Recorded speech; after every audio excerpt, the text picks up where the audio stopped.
रात भर अभ्यास करने के बाद सुबह जब विद्युत उठा तो खाना खाने के बाद आचार्य थामा ने विद्युत को आदेश दिया कि उसे और दिव्य नाग नागेश को मिलकर पहले स्तर के अग्नि जानवर का शिकार करना होगा, जिसके लिए विद्युत पहाड़ी से नीचे जाने लगा।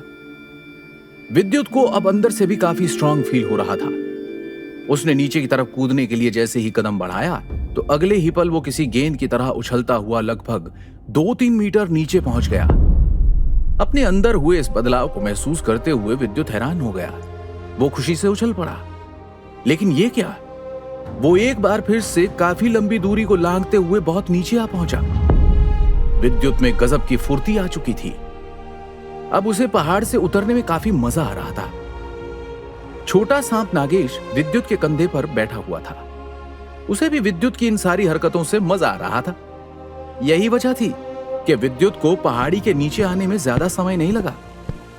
शिकार करने के लिए वो एक झरने के पास घात लगाकर किसी जानवर के आने का इंतजार करने लगा। उसे ज्यादा समय इंतजार नहीं करना पड़ा और उसे झरने के पास हलचल महसूस हुई। चंद लम्हों बाद वहां पर एक सफेद रंग का छोटा सा जानवर नजर आया। यह जानवर एक एंट ईटर था जो झरने के पास पानी पीने आया था। विद्युत उस पर हमला करने ही वाला था कि सांप ने उसकी कलाई पर पकड़ तेज कर दी। विद्युत को समझने में देर नहीं लगी कि कुछ गड़बड़ है। शायद ये छोटा सांप उसे रोकने के लिए ऐसा कर रहा है। अचानक विद्युत ने देखा कि पानी से एक मगरमच्छ निकला, जिसके बड़े बड़े नाखून और खुले हुए जबड़े में बड़े बड़े दांत थे। उसके दांत देखने में काले और लोहे से बने लग रहे थे। उसने उस एंट ईटर को अपने जबड़े में पकड़ा और उसे पानी के अंदर ले जाने लगा। यह जलमूल का तीसरे स्तर का मगरमच्छ था। विद्युत ने जब यह सब देखा तो वो समझ गया कि यह सांप भले ही छोटा है, पर इसके पास कुछ खास शक्तियां हैं जो उसे खतरे का पहले ही आभास करा देती है। ऐसा इसलिए है क्योंकि ये एक दिव्य जानवर है।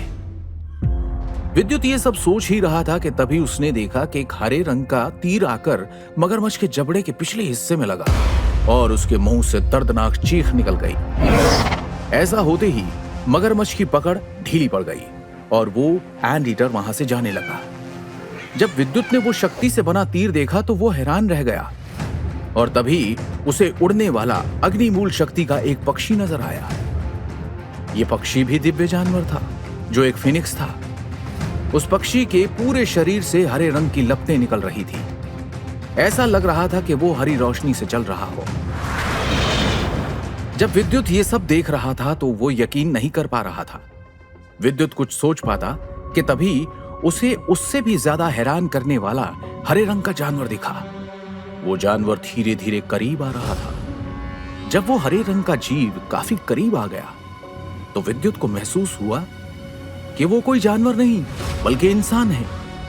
लेकिन ये क्या? विद्युत की आंखें हैरानी से चौड़ी हो गई जब विद्युत ने देखा कि वो इंसान कोई आदमी नहीं था। उसका शरीर हरे रंग की रोशनी से ढका था और वो हाथ में धनुष लिए खड़ी एक लड़की थी जिसके शरीर पर हरे रंग का दिव्य कवच था, ठीक वैसा जैसा उसके आचार्य थामा के पास था। जब विद्युत उसे देख रहा था तो उसे लगा कि वो सपना देख रहा है, क्योंकि एक ऐसा जानवर कैसे हो सकता है जिसका इंसान जैसा शरीर था पर उसके कान जानवर जैसे थे। देखने में ऐसा लग रहा था कि वो फिनिक्स उसी का पालतू जानवर होगा।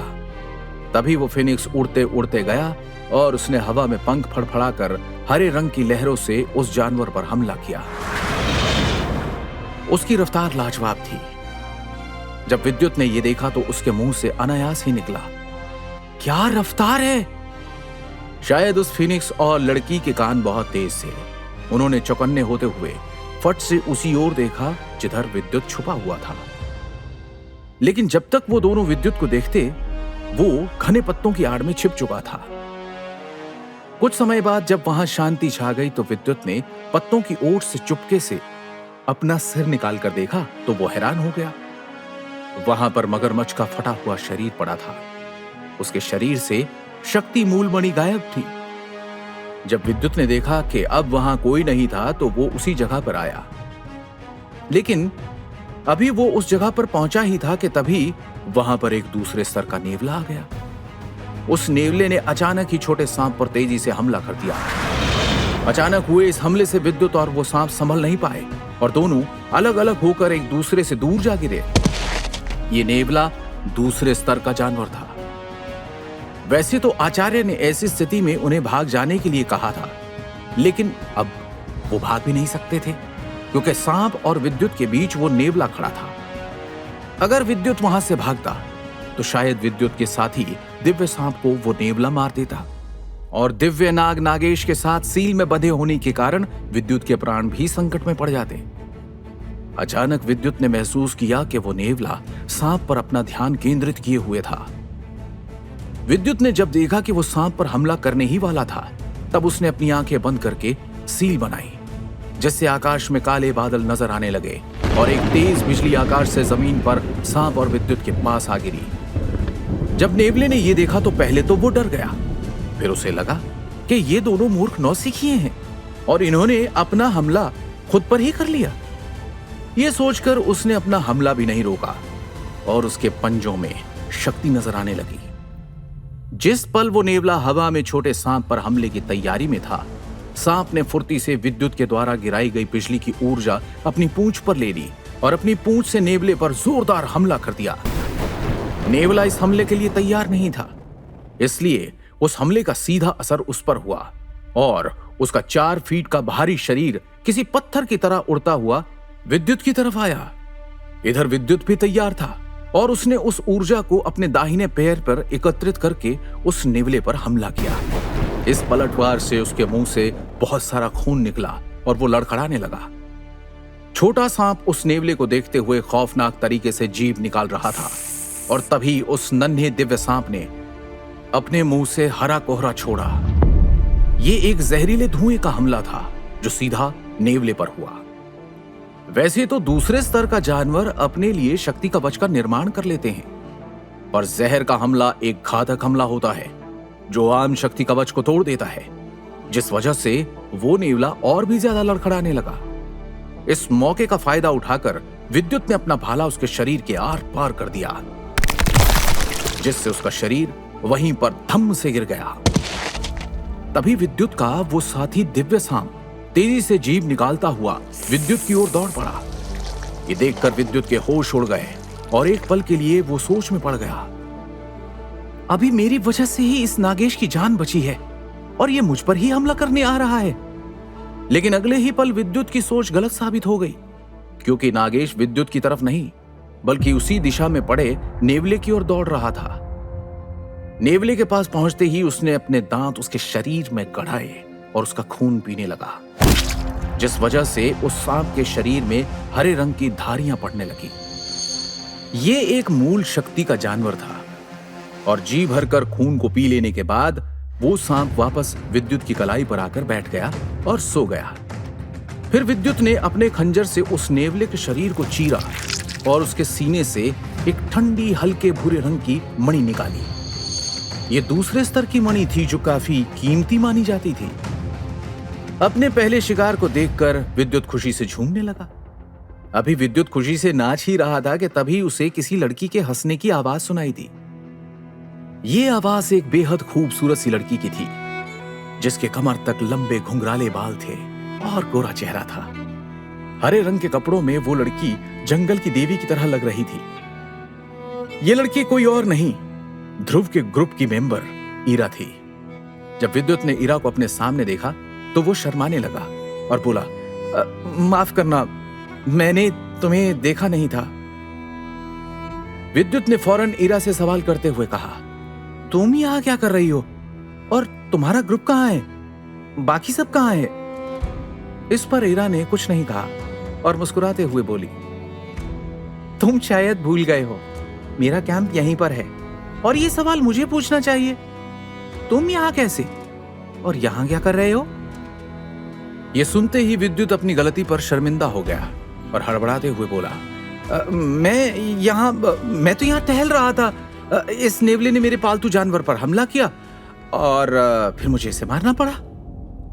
जब विद्युत ये कह रहा था तभी ईरा की नजर उसके हाथ पर लिपटे छोटे से सांप पर गई और उसने विद्युत का हाथ पकड़कर उस नन्हे सांप को अपने हाथ में ले लिया।